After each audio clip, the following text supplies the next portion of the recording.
Hello viewers, ये video मैंने specially बनाया है कुछ लोगों के रिक्वेस्ट पर कि उन्हें विजुअल बेसिक .NET पे प्रॉब्लम हो रही थी कि MDI फॉर्म कैसे क्रिएट करते हैं और उसमें कैसे डिफरेंट टाइप्स के एप्लीकेशंस को यूज़ करते हैं। तो देखिए, मैंने ये एक विंडोज़ एप्लीकेशन ले लिया है और इस एप्लीकेशन में सबसे पहले मेरे पास बाय डिफ़ॉल्ट एक फॉर्म 1 दिया है। अब अगर इस फॉर्म को सबसे पहले एज ए हमको कंटेनर MDI कंटेनर यूज़ करना है तो सबसे पहला काम करते हैं कि टेक्स्ट में हमने लिख दिया माई MDI एप्लीकेशन, ठीक है।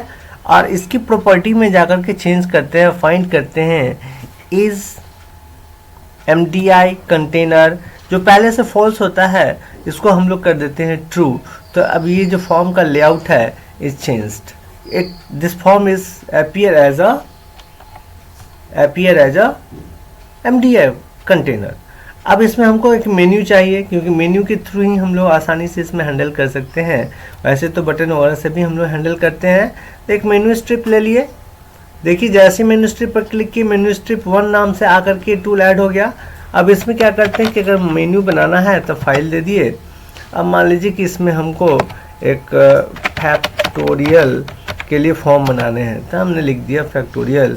एक में मान लीजिए हमें चेक करना है प्राइम, तो इसके लिए, और मान लीजिए कि इसके बाद मुझे एग्जिट करना है तो यहाँ से एग्जिट डाल दिए। ये मेन्यूज हमने क्रिएट कर लिया। अब शॉर्टकट अगर बनाने हैं, शॉर्टकट कीज अगर लगाने हैं तो मेन्यूज को क्लिक कर लिए और ऑप्शंस आ जाते हैं प्रॉपर्टी शॉर्टकट कीज, और शॉर्टकट कीज में आकर के हम यहाँ से स्पेसिफाई कर देते हैं अल्ट और फंक्शन की F4, फिल्टर द फंक्शन की F4, राइट। और इसको एंटर करते हैं, अप्लाइड कर दिया इसने। अब x को अगर हॉट की बनाना है तो इसको फिर से एडिट करते हैं और x के पहले एंड लगा देते हैं। अब ये हॉट की भी इसमें लग गया कि अल्ट फाइल में आकर के x को जैसे ही प्रेस करेंगे तो एक्शन में अल्ट F4 परफॉर्म करेगा। अब इस पर कोड करनी है तो इस पर डबल क्लिक कर देते हैं। जैसे ही इस पर डबल क्लिक करेंगे तो ये देखिए अपीयर हो गया। ये कोड खुद से डिफाइन करके देता है कि कौन से प्रोसीजर में एग्जिट करने के लिए हमने राइट करनी है। तो exit tool strip menu item underscore click, यानी इस मेन्यू एग्जिट नाम का जो टूल मेन्यू स्ट्रिप है इसमें जो आइटम है उस पर क्लिक करेंगे तो ये क्या करेगा, तो ये करेगा क्या, तो एप्लीकेशन डॉट एग्जिट कर देगा। इसको मैंने सेव कर लिया। अब हमें अलग अलग 2 फॉर्म्स चाहिए जो कि एज ए SDI इसके इनसाइड कंटेनर MDI कंटेनर में अपीयर हो। तो 2 फॉर्म्स चाहिए, एक फैक्टोरियल के लिए, एक प्राइम के लिए। तो चलिए 2 फॉर्म्स को ऐड कर लेते हैं। राइट बटन ऐड और न्यू आइटम्स, विंडोज फॉर्म 2 नाम से इसको भी छोड़ देते हैं और इसका टाइटल में डाल देते हैं हम क्या, तो ये फैक्टोरियल के लिए हम लोग चल रहे हैं, फैक्टोरियल, राइट। आगे इसके टाइटल में फैक्टोरियल। अब क्या है, तो एक और फॉर्म चाहिए प्राइम के लिए। तो राइट बटन, वैसे तो सारे एप्लीकेशन एक ही जगह बना सकते हैं बट चूंकि मुझे MDI और SDI के कॉन्सेप्ट में डिफरेंसेस दिखाने थे इसीलिए मैं ऐसे अलग अलग फॉर्म्स ले रहा हूँ। इस फॉर्म से फिर आकर के हमने लगा दिया प्राइम। अब इसके टाइटल में आ गया प्राइम, ठीक है। अब ये हमारा 3 सेपरेट फॉर्म्स रेडी हो गया। अब फॉर्म 1 पर आते हैं और फैक्टोरियल पर डबल क्लिक करते हैं। जब factorial tool strip menu item पर क्लिक करें तो उस कंटेनर के अंदर में जो फॉर्म मेरा फैक्टोरियल है फॉर्म 2, वो फॉर्म आकर के अपीयर हो जाए, ओपन हो जाए इनसाइड द कंटेनर। तो इस काम को करने के लिए सबसे पहले ऑब्जेक्ट ले लेते हैं किसका, तो फॉर्म 2 का, क्योंकि फॉर्म 2 को मुझे ओपन करने हैं। F.MDI कंटेनर में इसको एक्टिव करने के लिए F.MDI प्रॉपर्टी और किसको, तो मैं सेल्फ मुझे करनी है और F.show कर देते हैं। तो ये क्या करेगा, जो फॉर्म F2, ये जो फॉर्म 2 है जिसका ऑब्जेक्ट F है, इसको MDI पेरेंट में ओपन कर देगा। अब सिमिलरली हमें क्या करनी है, तो प्राइम पर भी डबल क्लिक कर दिए। अब देखिए prime tool strip menu item पर जब क्लिक करेंगे तब अब हमको ओपन करना है किसको, तो फॉर्म 3 को। तो फॉर्म 3 का F ऑब्जेक्ट बना लिए, F.MDI पेरेंट और मी, मुझे पेरेंट में लाओ और इसको क्या करो तो शो कर दो, पेरेंट में लाने के बाद मुझे शो कर दो। ठीक है, सिंपल लॉजिक है। अब इसको हम एग्जीक्यूट कराते हैं। ये देखिए मेरा एमडीआई कंटेनर ओपन हो गया। फैक्टोरियल को जैसे मैंने क्लिक किया, देखिए फैक्टोरियल वाला फॉर्म 2 आ गया। अब जैसे ही सेम क्लिक करते हैं प्राइम, देखिए ये प्राइम भी आ गया। कहने का मतलब है कि एक ही कंटेनर में हमने ये दो अलग अलग फॉर्म्स को ओपन कर लिया। तो इस तरह की फैसिलिटी ये एमडीआई कंटेनर प्रोवाइड करता है, और इस तरह से हम लोग उस फॉर्म का ऑब्जेक्ट बना करके उस फॉर्म के ऑब्जेक्ट को एज एमडीआई पेरेंट एक्टिवेट करके और फिर शो प्रॉपर्टी से, शो फंक्शन से एमडीआई कंटेनर में डिस्प्ले कराते हैं। अब अगर इसमें इंडिविजुअली हमको एप्लीकेशन डेवलप करनी है तो वेरी गुड, इसमें आकर के हम लोग उसकी एप्लीकेशंस में जैसी ज़रूरत होगी वैसा हम लोग राइट कर लेंगे। इस फॉर्म का अगर हमें बढ़ानी है ये फॉन्ट्स तो बढ़ा दिए फॉन्ट्स। अब इसमें हमको लेवल लेनी होगी तो ले लिए लेवल, टेक्स्ट बॉक्स ले लिए। एक लेवल लेनी है तो एक लेवल ले लिए।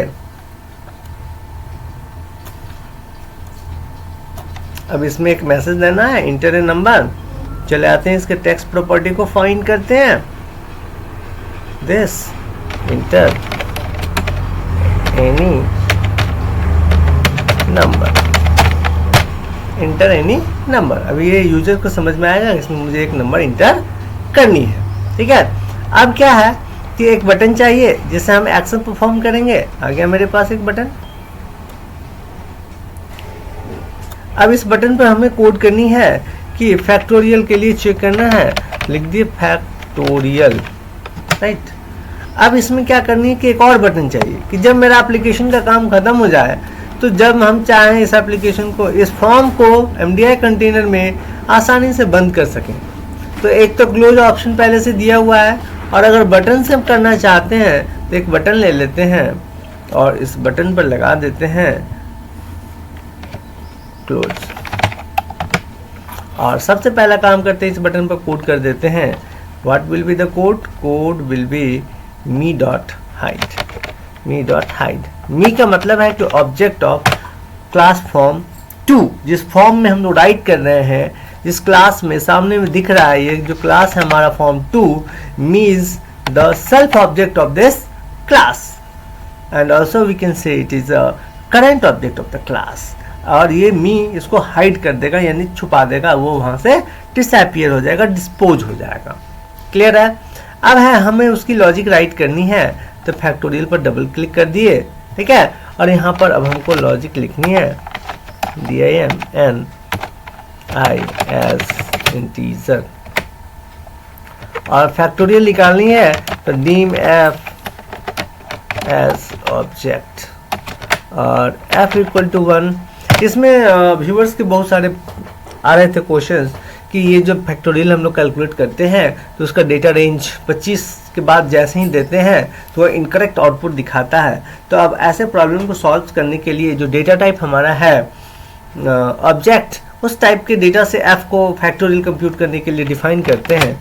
चेक करते हैं कि क्या जो हमने नंबर लिया है, ये नंबर लिए कहाँ है, तो cint text box 1 dot text में लिए हैं, तो उसकी नंबर आ गई। चेक करते हैं कि अगर ये n लेस देन इक्वल 0 है तो डेफिनेटली जो हमारा रिजल्ट होगा दैट्स फैक्टोरियल। कितना होगा, तो f की वैल्यू होगी, और f की वैल्यू कितनी है, तो ऑलरेडी 1 है, क्योंकि जब लेस देन होता है 0 या उससे कम तो उसकी जो वैल्यू है वो फिक्स है कि 1 ही होती है, टेंड्स कर जाती है 1 पर। और अगर ऐसा नहीं है तो एक हम लोग लूप चला लेते हैं, और इस लूप में ले लेते हैं i equal to n to 1 step -1। अब ये माइनस माइनस करके एक नीचे आएगा, f equal to f into i। ये मल्टीप्लाई करते चला जाएगा, जब इससे बाहर निकलेगा तो सेम मैसेज लगा दे।